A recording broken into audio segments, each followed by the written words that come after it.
the Reagan Revolution. It was no accident. Indeed, candidate Ronald Reagan knew exactly what he was doing.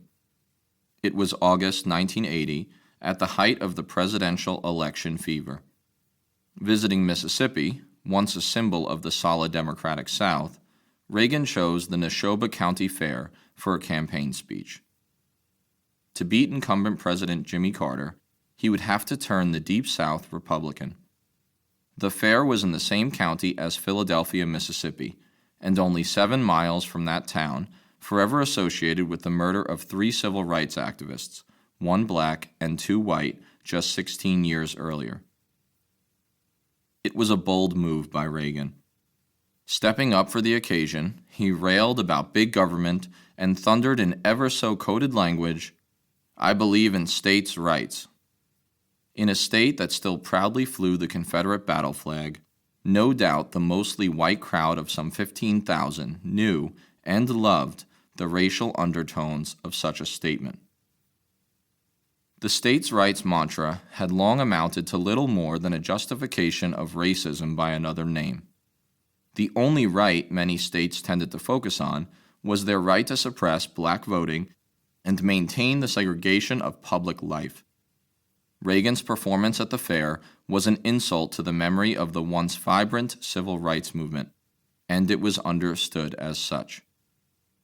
The tactic worked. Reagan all but swept the South in the 1980 race. Among Southern states, only West Virginia and Georgia went for the Georgian who occupied the Oval Office, and the region has essentially remained Republican ever since. The Sun Belt, that vast southern expanse from Florida to California, would prove to be a stronghold of Republican loyalty for decades to come. Though President Richard Nixon inaugurated the Republican Southern strategy, it was Reagan who perfected it. The presidency of Reagan, like that of many of the chief executives of the United States, was complex. He was undoubtedly conservative and had run to the right of his primary opponents in 1980.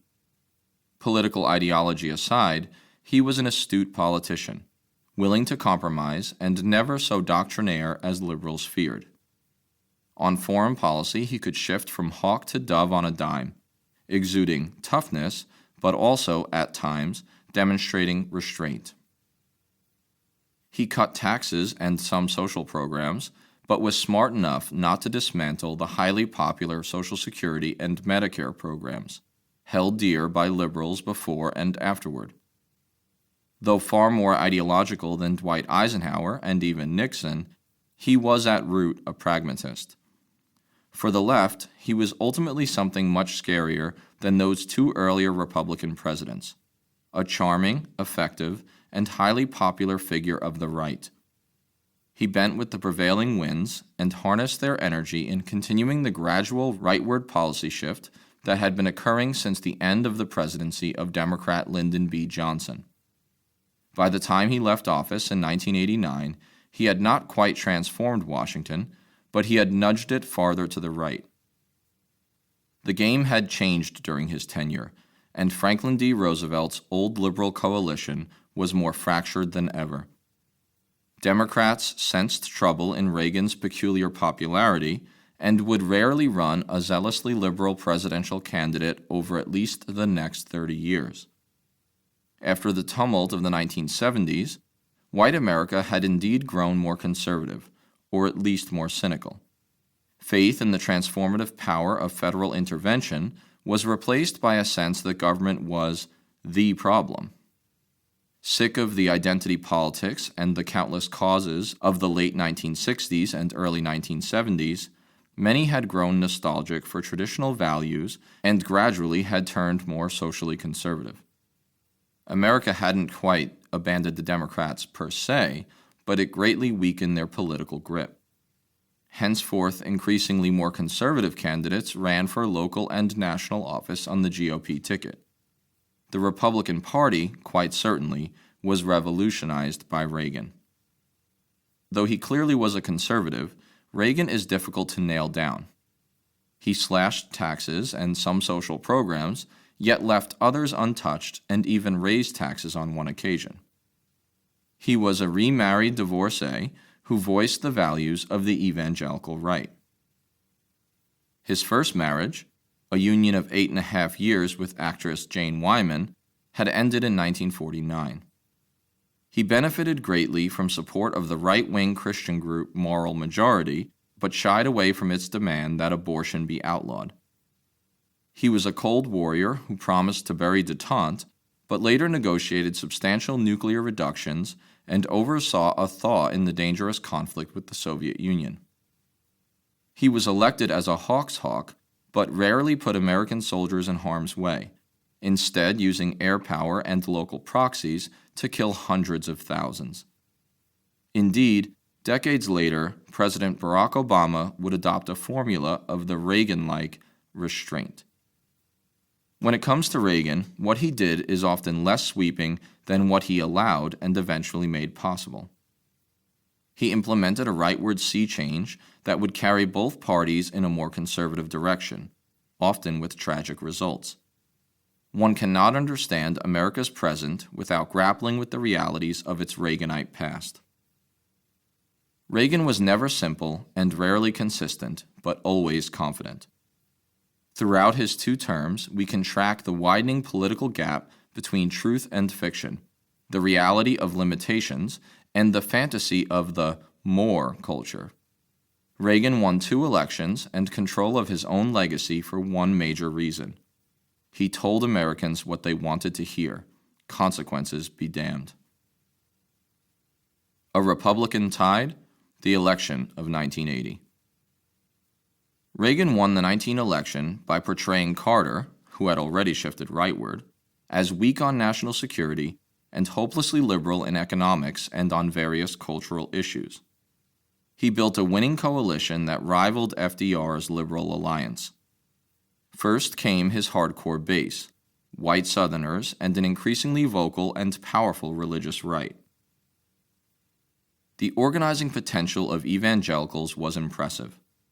In 1979 to 1980 alone, the famous Baptist minister Jerry Falwell, a leader of the burgeoning movement, raised some $100 million for the causes of the Moral Majority, which he and associates had founded. That alone was more money than the Democratic National Committee raised for the entire election of 1980. So it was that Reagan and other Republicans, who traditionally were unconcerned about abortion, learned to speak pro-life language, although they did not actually do much about the issue itself. The abortion debate also motivated Reagan's advisors to put devout Catholics on his campaign team. Add to this 2 other key, longtime constituencies, corporate interests and national security hawks, and the Reagan coalition looked fearsome. But it was a new, different constituency, white, northern, ethnic blue-collar workers sick of what they perceived as liberal excesses, that would remake the picture. With these voters on board, Reagan could hardly lose. Some of these supporters, voting Republican for the first time, came to be called Reagan Democrats. In addition to his political team building, Reagan's personality was a plus. He had been a famous movie actor, and even at almost 70 years of age, looked healthy and fit. Unsurprisingly, then, Reagan, with his soothing baritone voice, proved an effective communicator. He seemed everything President Carter was not. Most of all, Reagan exuded self-confidence and extraordinary optimism. His own daughter admitted that his boundless buoyancy and cheerfulness were enough to drive you nuts. But it was the struggling economy and Carter's seeming inability to rejuvenate it, though this was often out of his control, that sank the incumbent president once and for all. Reagan campaigned against the government with a vigor rarely seen. Government, he would say, is like a baby, an alimentary canal with a big appetite at one end and no sense of responsibility at the other. He promised deregulation and local control over social programs. He even vowed to dismantle the Department of Energy and the Department of Education, though he didn't ultimately do so. Reagan cloaked these harsh positions in restrained populist sound bites. He would ask audiences during his campaign against Carter, "Are you better off than you were 4 years ago?" And he fed Republican crowds a favorite line: "A recession is when your neighbor loses his job, and a depression is when you lose your job, and recovery is when Jimmy Carter loses his." Although Reagan defeated Carter by almost 10 percentage points in the popular vote and took a lopsided victory in the Electoral College, he hardly had the mandate he claimed. He gained only 50.7% of the popular vote in a three-way race. Independent candidate John B. Anderson captured 6.6%, and only 52.8% of Americans of voting age cast ballots, surpassing 1976 to again be the lowest such figure since 1948. Thus, it was less than 27% of eligible voters who actually chose Reagan. Clearly, a majority of Americans had not voiced support for the indelible transformation the candidate planned for the governmental system. A gender and racial gap was growing. Women were far less likely than men to support Reagan. Almost all minorities generally voted Democratic. The great fault lines of American political life were expanding and hardening. Republicans won control of the Senate in 1980, despite Democrats maintaining a majority in the House. Key Democratic liberals lost their congressional seats, including Senator George McGovern, who had been the 1972 presidential candidate, and Senator Frank Church, who had led hearings on excesses in the areas of national security and intelligence operations. Even if Reagan's revolution wasn't total, it was profound. Democratic Speaker of the House Tip O'Neill, lamenting the damage done to his party, observed that a great tidal wave hit us from the Pacific, the Atlantic, the Caribbean, and the Great Lakes. If Reagan seemed unsophisticated on policy issues, it hardly mattered. As Bill Moyers, a former top aide to Lyndon Johnson, put it, "We didn't elect this guy because he knows how many barrels of oil are in Alaska. We elected him because we want to feel good." Critics, with some justification, saw Reagan as more show than substance. Nonetheless, they underestimated the extent of his political acumen. He ran on the mythology of America and on the nation's limitless horizons. He urged Americans to believe in ourselves and to believe in our capacity to perform great deeds, to believe we can and will resolve the problems which now confront us. Why, he asked, shouldn't we believe that? We're Americans. Patriotic pageantry was another Reagan tactic. Michael Deaver, a top Republican aide, would later describe Reagan's successful 1984 re-election campaign by saying, "We kept apple pie and the flag going the whole time," and that could well be applied to Reagan's entire tenure. Reagan would earn his legendary nickname of the Great Communicator by seamlessly explaining complex issues in simple, plain language.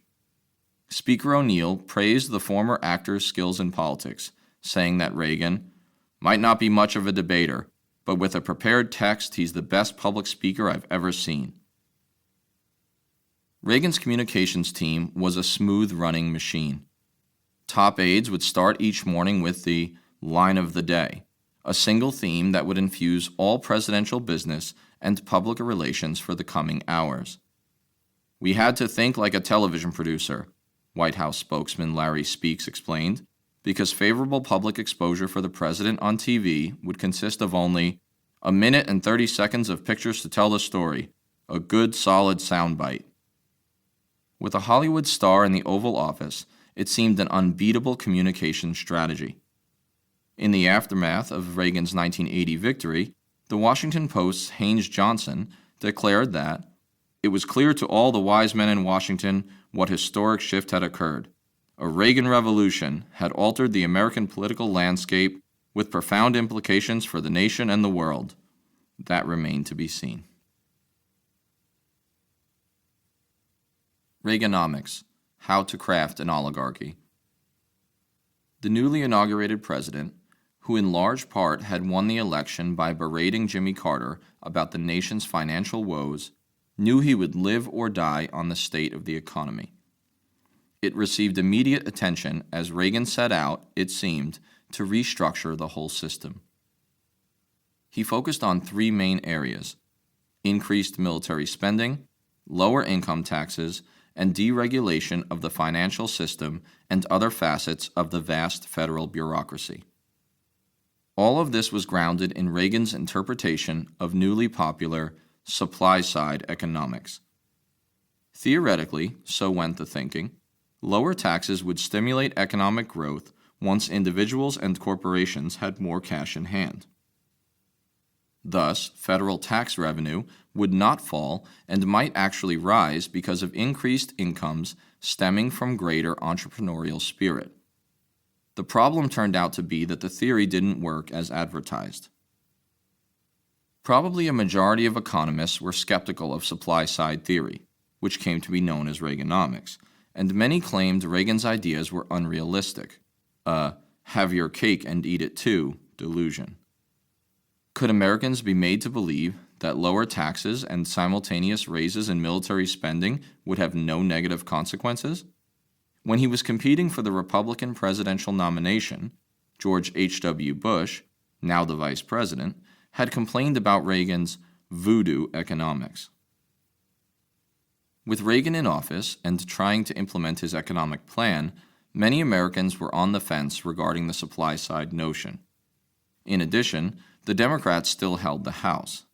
By March 1981, it was unclear whether Reagan had the votes to push through his tax cut bill. Then, on March 30th, a deranged young man nearly killed the president when he fired 6 shots at him. A ricocheted bullet lodged in Reagan's left lung. Through it all, the president seemed to handle his fate with grace, courage, and humor. Just before the surgeons began to operate, Reagan quipped to them, "Please tell me you're all Republicans." His popularity soared in the aftermath of the assassination attempt. Thus, the passage of Reagan's ambitious tax bill was virtually assured. House Speaker O'Neill would admit as much, declaring, "Because of the attempted assassination, the president has become a hero. We can't argue with a man as popular as he is." There was more to it than sympathy votes for a wounded president. Reagan knew how to work the Congress, and work it he did. During the first 100 days, some of which he spent in recovery, Reagan met with 467 members of Congress, and, though he rejected large changes to his tax bill, he proved amenable to compromise. O'Neill admitted that he had underestimated the man, and complained of getting the shit whaled out of me. Reagan promised to cut income taxes 30% over 3 years, and eventually managed to lower the top income tax bracket from 70% to 28%, though he would marginally raise tax rates before then. The comprehensive budget bill also cut social spending in food stamps and public assistance, and canceled a Carter-era jobs program that had provided work for 300,000 people. This particularly irked some liberals, especially when such frugality was juxtaposed with the expensive clothing that Nancy Reagan wore to public functions. The First Lady attended the 1981 inaugural balls in an ensemble that reportedly cost $25,000. For the 1985 galas, the cost of her outfit was said to have almost doubled to $46,000. After President Reagan cut some 350,000 Americans from the rolls of Social Security disability payments, a wounded Vietnam veteran and Medal of Honor recipient, Sergeant Roy Benavidez, testified before Congress in June 1983 that the administration that put this medal around my neck is curtailing my benefits. All told, Reagan ushered in $140 billion in social spending cuts in his first 3 years alone. New restrictions reduced the number of children eligible for subsidized school lunches by 500,000. And by lowering the highest federal tax bracket to 28%, Reagan had created an economy in which, according to reporter and author Donald L. Bartlett, in 1988, a school teacher, factory worker, and billionaire can all pay 28% in taxes. Reaganomics seemed to affect the two Americas very differently, and its excesses could appear quite coarse. For example, in 1981, Reagan's Agriculture Department changed regulations to classify condiments such as relish and ketchup as vegetables in free school lunches, thus saving money on fresh produce. That same week, the White House ordered $209,508 worth of china with the presidential seal embossed in gold. Regressive taxation and inequality seemed triumphant.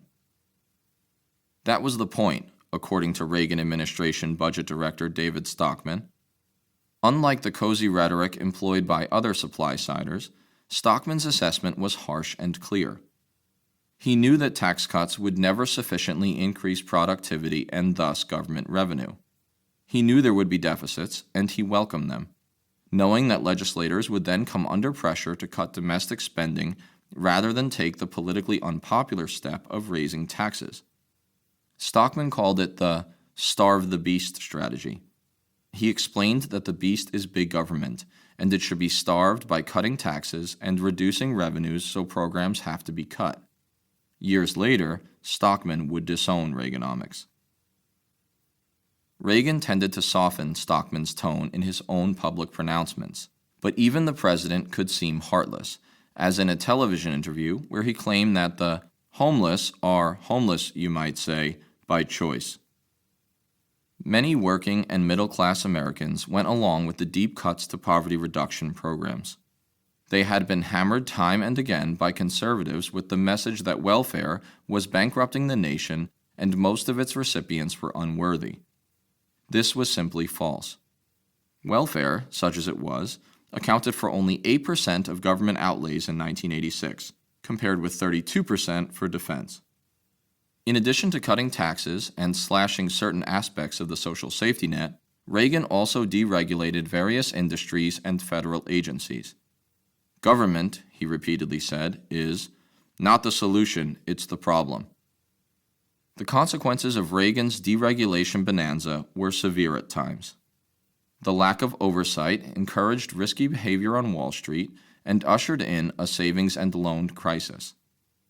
The federal government had to bail out key financial institutions in what became the costliest financial scandal up to that point in U.S. history.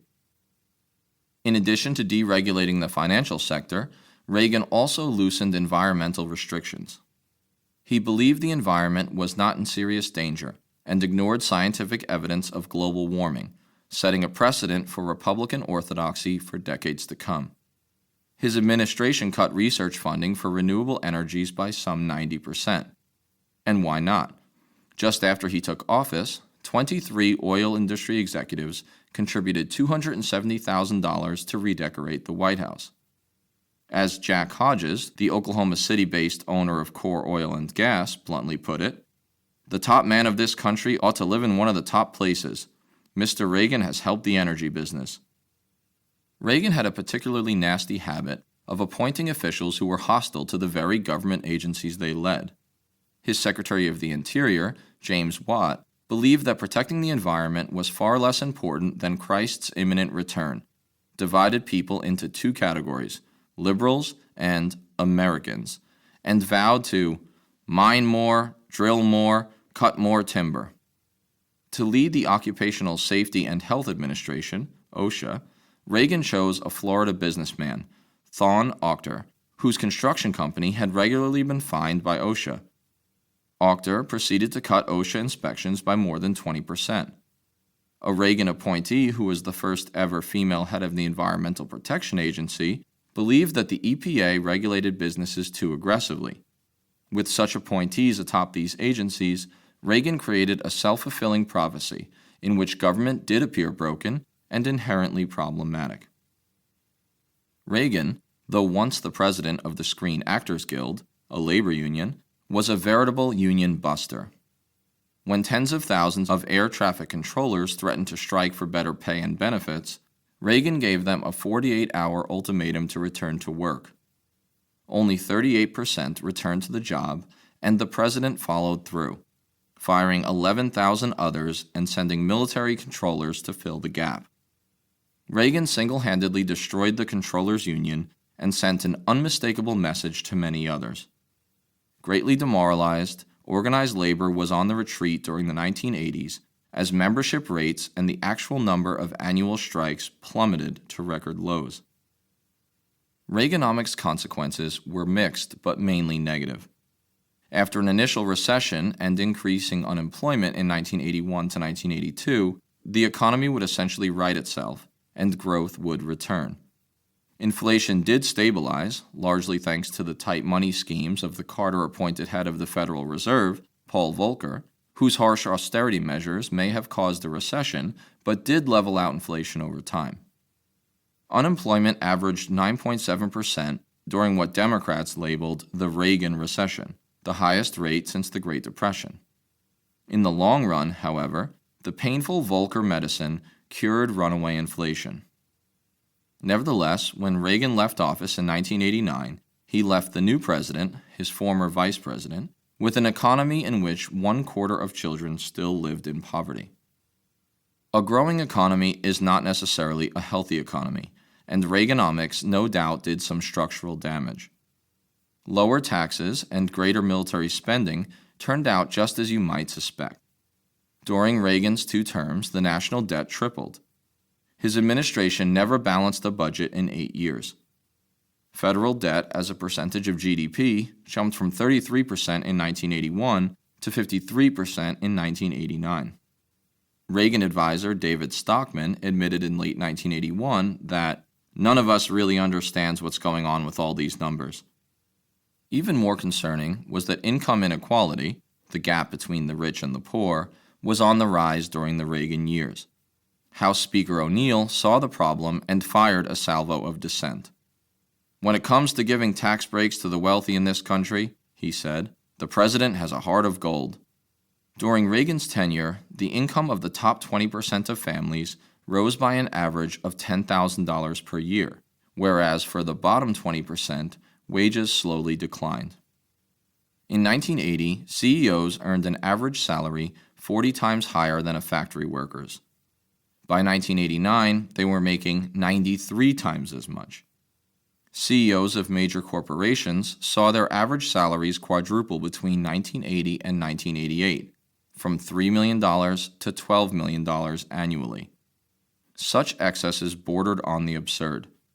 The Reagan tax cuts only aggravated the inequity. The taxes that stayed put, like the Social Security payroll tax, were often highly regressive, with most of the weight falling on low-income people. This only contributed to rising economic inequality. The Forbes 400 list saw tripling of the net worth of the richest Americans. Corporate leaders would pay Reagan back in spades.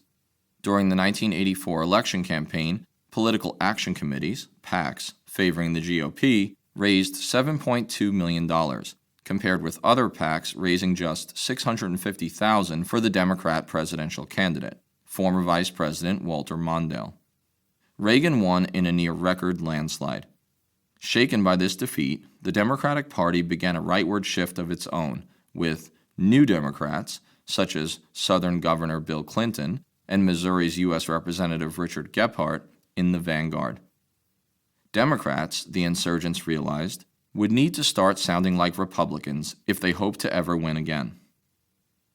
For the Democratic Party, this began the long streak of neoliberalism that remained dominant for decades to come. It mattered little that Mondale was correct in many of his assessments and predictions.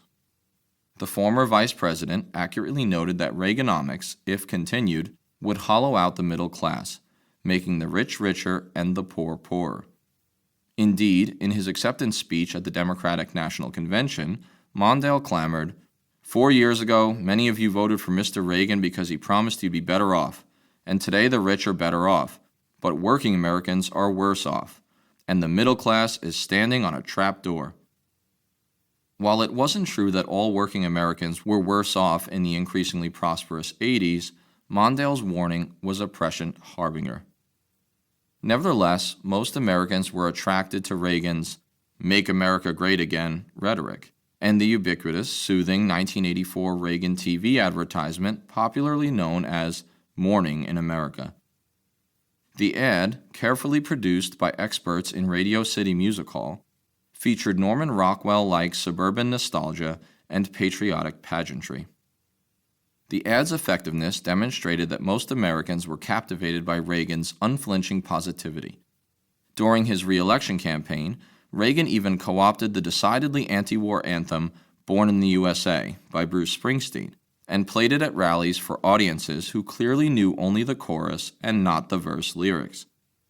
Springsteen reacted angrily to the misappropriation of his song, saying, "You see in the Reagan election ads on TV, it's morning in America, and you say, well, it's not morning in Pittsburgh, it's not morning above 125th Street in New York, Harlem, it's midnight and there's like a bad moon rising." Decades later, the musician deftly summarized what had occurred. When Reagan used the song and even directly praised its message of hope was when the Republicans first mastered the art of co-opting anything and everything that seemed fundamentally American, and if you're on the other side, you were somehow unpatriotic. Through it all, though, the outcome in 1984 seemed a fait accompli. Reaganomics may have eventually killed the inflation monster, but it didn't seriously reduce poverty. In 1989, 31.5 million Americans lived below the poverty line. The number of homeless Americans doubled in the Reagan years, from 200,000 to 400,000. What's more, despite the supposedly miraculous Reagan-induced economic turnaround, overall increases in real per capita income averaged only 2% per year, much more modest than during the immediate post-war good old days, and not much greater than growth had been in the late 1970s. The high increases, of course, were among the wealthiest economic quintiles. Even the federal minimum wage remained stagnant at $3.15 per hour throughout Reagan's tenure. By the late 1980s, some 14% of Americans lacked health insurance, and the corporate interests backing Reagan would hardly countenance any legislative action to improve these rates. When he left office, the U.S. was the only developed nation in the West without universal health coverage. The real wages of working people, meanwhile, were stalled, and the fastest-growing occupations tended to be low-paying and in the service sector. Farm foreclosures rose. Due in part to foreign competition, the United States shifted from being one of the world's largest creditors to the world's largest debtor. All this contributed to the growth of a consumerist culture in the 1980s. The president encouraged such behavior, stating in 1983, "What I want to see above all is that this remains a country where someone can always get rich." It seemed that young, upwardly mobile professionals, yuppies, had become the role models of the Reagan era. A best-selling memoir, business advice book, was published under the name of a young real estate magnate, Donald Trump, and it became a symbol of the yuppie culture. The consumerist values manifested even in popular films, such as Oliver Stone's 1987 Wall Street, in which a high-finance tycoon famously declares, "Greed is good." It seemed that one-time socially conscious and liberal baby boomers had become increasingly conservative and obsessed with the accumulation of wealth. According to one report, a third of all Yale seniors graduating in 1985 applied for jobs at First Boston Corporation, a leading Wall Street investment house. These developments represented a dramatic change from the progressive activism of the 1960s to 70s. Race was a factor in economic inequality. References to cutting the social welfare assistance of Black Americans were generally coded in the Reagan years as cuts in unearned benefits. Reagan regularly denounced welfare queens, meaning inner-city unwed Black mothers, and exaggerated the magnitude of welfare fraud. The New Deal and Great Society programs, such as Social Security and Medicare, that he left undamaged, are broadly associated with huge, mostly white segments of the population. African Americans resented Reagan's relative disinterest in the urban issues of crime, poverty, and unemployment. It seemed northern urban blacks faced a perfect storm of declining manufacturing jobs, de facto segregation, failing schools, and rising street crime. In 1985, a series in the Chicago Tribune described the situation. "The existence of an underclass is not new. What appears to be different is the permanent entrapment of significant numbers of Americans, especially urban blacks, in a world apart at the bottom of society, and for the first time, much of the rest of America seems to be accepting a permanent underclass as a sad, if frightening, fact of life." Reagan also took no serious action to support school integration, and resources for inner-city schools remained inadequate. African Americans were particularly hard hit during the 1981 to 1982 recession, with unemployment reaching 19% in their community. Even as the economy stabilized, black unemployment seemed fixed at twice the rate of whites. While a 1983 poll demonstrated that 46% of whites believed the economy was improving, only 17% of blacks agreed. There was a distinct sense in the black community that Reaganomics didn't serve African Americans. Reagan's was not a diverse administration. He had topped Carter by substantial margins in capturing the vote of whites and the vote of men in 1980, and the president would serve and appoint white men to a considerable degree. It was in the courts that Reagan built a lasting conservative legacy. In 8 years, he appointed 368 district and appeals court judges, nearly half the national total on the bench, the vast majority of them conservative white males.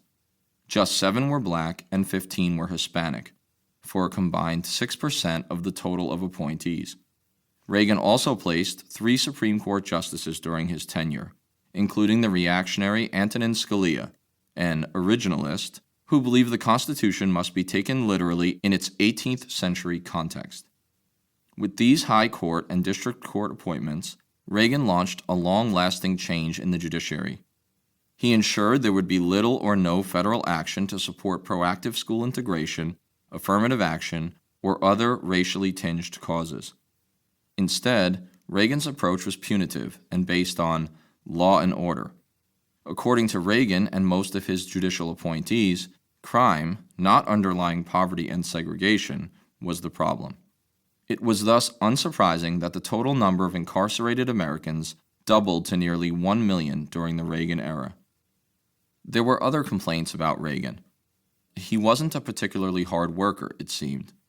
He refused to hold early staff meetings, needed naps, and called it quits by 5 p.m. There were rumors that he would doze off in cabinet meetings. He once even failed to recognize his own Secretary of Housing and Urban Development at a public function, despite the man being the only black cabinet officer. Few in the public knew of these shortcomings, and it is doubtful that most Americans would have cared had they known. Reagan's popularity remained high. O'Neill characterized the president as, "most of the time an actor reading lines who didn't understand his own programs, someone who would have made a hell of a king." Sometimes it even seemed that Reagan could hardly separate fact from fiction. He repeatedly told a patriotic yarn in public speeches about a World War II bomber pilot who decided to stay with a trapped crew member rather than eject from a burning plane. "Never mind, son, we'll ride it down together," Reagan recounted the pilot telling the injured man. The problem is this event never happened, except, fittingly, in a World War II film, A Wing and a Prayer, starring Don Amici and Dana Andrews. The president, whose own military service was stateside churning out training and propaganda films mainly in Culver City, near his California home, on occasion falsely claimed he had helped film the liberation of Nazi death camps in Europe. Reagan seemed to lack any self-awareness or contrition concerning his falsehoods. He kept repeating them. President Reagan also demonstrated a lack of leadership and empathy during the growing AIDS epidemic. By the mid-1980s, he had cut AIDS funding and had publicly mentioned the disease only once. Indeed, it wasn't until a friend of his, the actor Rock Hudson, died of AIDS in October 1985 that Reagan showed any real interest in or curiosity about this fatal disease. Though he appointed a government investigator on the issue, Reagan was loath to take that expert's recommendation to support broader sex education in schools or encourage the use of condoms. It's easy to see why. Reagan's evangelical base saw AIDS as a gay plague because a significant portion of its victims were homosexual. Such sentiments were on display even in Reagan's inner circle. His director of communications, Pat Buchanan, insensitively wrote in 1983, "The poor homosexuals. They have declared war on nature, and now nature is exacting an awful retribution." In the end, Reagan's sluggish response to AIDS ensured that on this issue, too, the U.S. would fall behind the nations of Western Europe, where sex education and birth control were readily available and AIDS infection rates far lower. On public policy in general, Reagan was no wonk and was hardly the ideologue that liberals had seen in their nightmares. However, his willingness to compromise, negotiate, and reach across the aisle made him effective and thus, in a sense, a greater danger to liberalism. As early as 1980, an analysis in the Washington Post admitted that Reagan is not one to let principles override flexibility, and everyone who knows him concluded that he's a nice guy, a happy, secure person who likes himself and other people. As mentioned earlier, Reagan was smart enough not to harm the sacred cows of Social Security and Medicare. He even inched leftward on immigration, passing a Reform Act that gave amnesty, a temporary path to citizenship, to millions of undocumented workers. Such flexibility on immigration would become anathema to future rightward-leaning Republicans. In the near future, Republicans would move right and Democrats left on immigration and a number of other issues. Reagan's domestic legacy, then, proved to be his ability to achieve conservative goals while maintaining broad public support and the veneer of civility. His GOP successors proved far less amenable to compromise, and it was Reagan who made possible the rigid sorts of later years. All told, Reaganomics and Reagan's domestic program as a whole were probably more popular than they should have been. Inflation did level off, and persistent unemployment finally fell, but Reagan's policies never achieved what he had promised. As the historian Gary Wills noted, supply-side economics was supposed to promote savings, investment, and entrepreneurial creativity. It failed at all three. Reaganomics never did serve all Americans. It was never meant to, despite all the promises to the contrary. Working-class Americans without a high school degree saw their weekly wages decrease by 6%. Overall, median family incomes, which had steadily risen since the 1940s, began to fall in the Reagan years, and would do so for decades afterward. Perhaps the best indictment of the domestic Reagan comes from the Republican strategist and Nixon advisor Kevin Phillips. Reviewing the 1980s, he labeled the decade a capitalist blowout that had ushered in a second Gilded Age. By several measurements, he continued, the U.S. in the late 20th century led all other major industrial countries in the gap dividing the upper fifth of the population from the lower, in the disparity between top and bottom. So it remains today, a grim epithet about American exceptionalism. Hubris, restraint, and secrecy. Reagan and the world. Ronald Reagan's foreign policy is difficult to characterize. It had such paradoxes, contradictions, and reversals. Reagan was the Cold War superhawk who labeled the Soviet Union an evil empire, but also the first president to meaningfully decrease the nuclear arsenals of the two superpowers. He was the Iran hawk who talked tough in the Middle East, but rarely put American lives at risk and demonstrated diplomatic practicality. He was a president who heavily lauded America and its ostensible democratic values, but also funded, armed, and supported paramilitary death squads and vicious military juntas. These contradictions raise important questions. If Reagan was so focused on U.S. military potential, then why did so few American servicemen fight and die in combat on his watch? If the Soviets were truly evil, then why open diplomatic channels with Soviet leader Mikhail Gorbachev? If democratic values were so paramount a consideration, then why empower Central American right-wing despots? There are no easy answers, and though it may seem unfulfilling, it must be understood that Reagan's foreign policy was actually all of these things at once: the hubris and practicality, the militarism and the diplomacy. Improvisation was a key characteristic of Reagan's foreign policy. As in the domestic sphere, he followed little dogma and proved flexible. Still, a focus on toughness and saving face was seen throughout. Reagan entered office on a wave of anti-Soviet hawkishness that he had helped build and encourage. He announced he would end the détente policies of Presidents Nixon, Ford, and Carter and roll back, rather than simply contain, global communism. This was dangerous rhetoric indeed, carrying the possibility to provoke local bloodshed and raise the threat of a general nuclear exchange. Reagan, at almost every turn, chose policies that projected American confidence and power, rather than American values.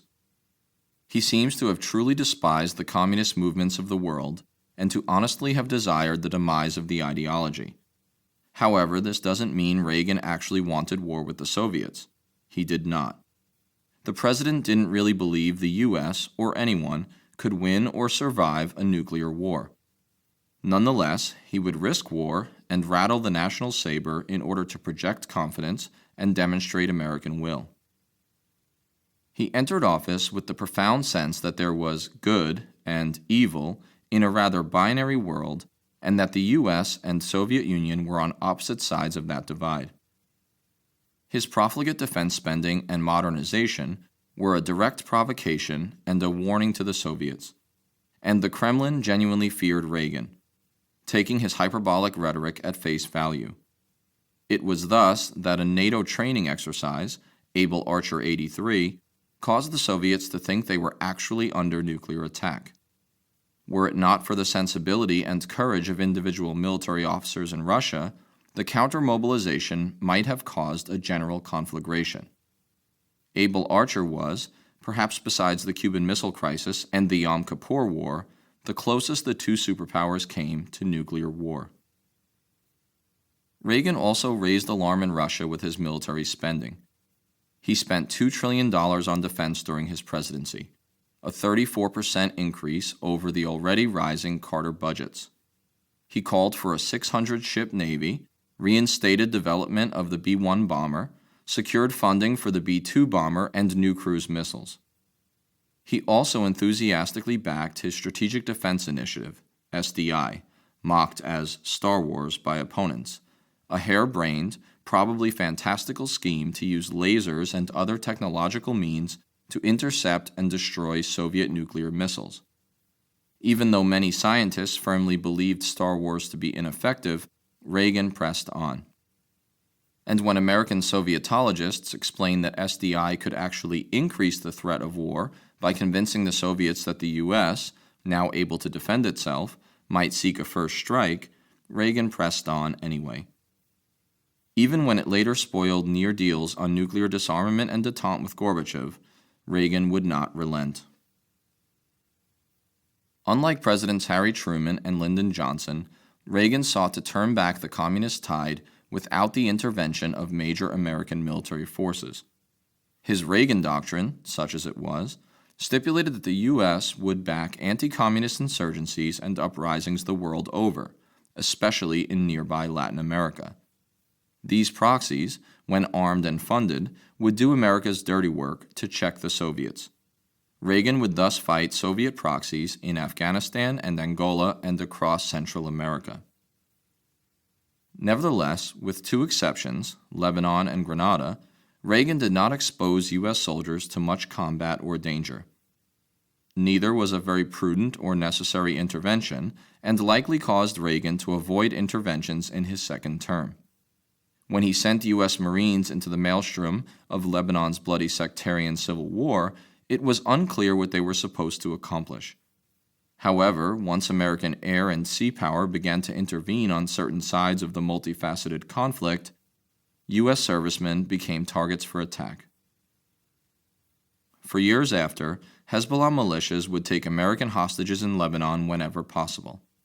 In such a climate, an Iranian-backed Hezbollah militia would bomb the U.S. Embassy and Marine barracks in Beirut in 1983, killing hundreds of American Marines and diplomats. Reagan didn't even know how or against whom to respond, and in a surprising but sensible move, quietly withdrew the Marines offshore to their ships. A Democratic president would undoubtedly have been portrayed as weak for withdrawing, but Reagan's hawkishness was such that he faced little backlash. The tiny island of Grenada posed absolutely no threat to the U.S., but, 2 days after the Marine barracks bombing, Reagan decided to invade and overthrow its new left-leaning government. The official explanation was that Grenada's new government was building military airstrips for Cuba or the Soviets, and that due to the recent coup, somehow a few hundred American medical students were at risk. Of course they were not, and Grenada vociferously guaranteed their safety throughout the crisis. What the rapid, but surprisingly clumsy, military victory did do was build confidence in America's military, helping to overcome the embarrassment and caution induced by Vietnam. Thus, the military doled out thousands of medals and patriotic fervor rose in the United States. Image, as always, was everything. The United States would also arm and back paramilitary death squads in Nicaragua to fight an elected leftist government, and the U.S. would back a right-wing junta in El Salvador known to kill progressive priests and nuns. The Nicaraguan counter-revolutionaries, known as the Contras, would murder hundreds of thousands, including women and children, throughout the 1980s. One of Reagan's National Security Council consultants admitted that death squads are an extremely effective tool, however odious, in combating revolutionary challenges. Reagan seemed to have a general hatred for Nicaragua's Sandinista-controlled government. His determination to back the Contras would lead to his administration's biggest scandal.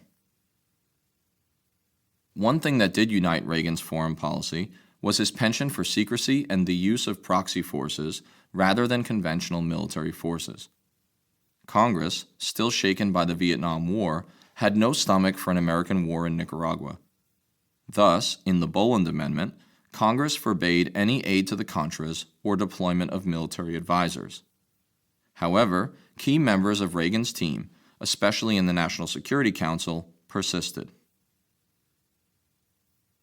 Though Reagan later denied any direct knowledge, America would eventually illegally and secretly sell weapons to Iran, even though Washington backed Iraq in the ongoing war between the two Middle Eastern powers, to encourage the release of American hostages held by Iran's Hezbollah proxies in Lebanon and route the profits through Israel into the hands of the Contras. This was strictly illegal and particularly embarrassing since Reagan had repeatedly declared he would never negotiate with terrorists. Furthermore, it was certain to upset Iraq, which Reagan and Carter before him had long supported in its war with Iran.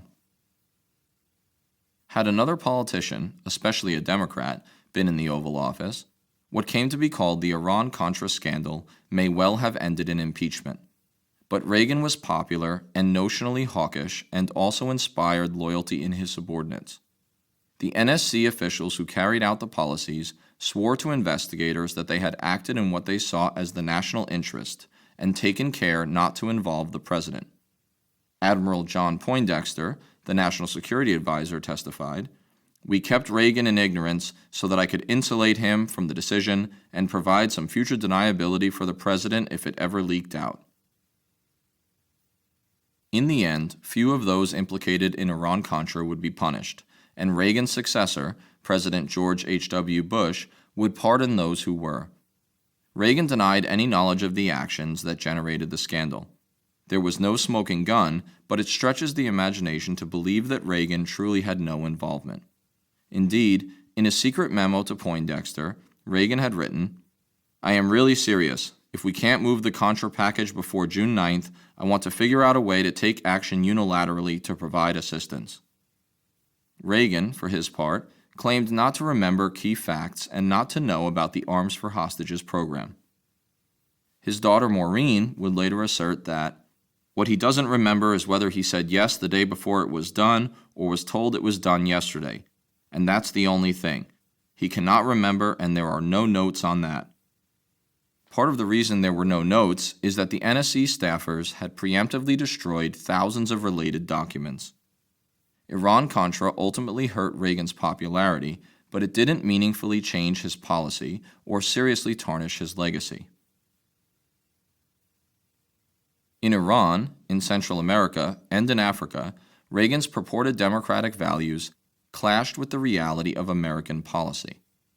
To get a sense of the gap between Reagan's rhetorical picture of America as a shining city upon a hill and the reality of his anti-communism in geopolitics, we need only look to South Africa. The president vetoed an attempt by Congress to impose economic sanctions on the brutal white supremacist apartheid regime. South Africa, after all, was fiercely anti-communist, so its human rights record was beside the point for Reagan.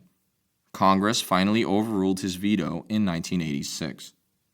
Many African Americans would never forgive Reagan for his support of South Africa.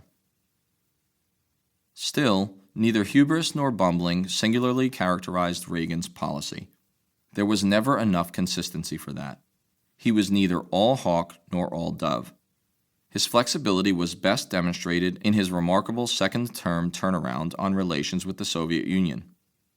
Much of the credit for reduced tensions and increased engagement between the two superpowers must ultimately lie with Gorbachev, then the new Soviet premier. Independent of Reagan's threats, increased defense spending, and proxy wars, Gorbachev realized the need for reform of the Soviet economy and society. He called for greater political openness and greater economic liberalization. He even eased the Soviet grip on the satellite states in Eastern Europe. Both Gorbachev and Reagan wanted to end the Cold War, but it was Gorbachev who made it possible. He inaugurated such a change in the Soviet Union that he presented Reagan the perfect partner. Thus, Gorbachev deserves most of the credit.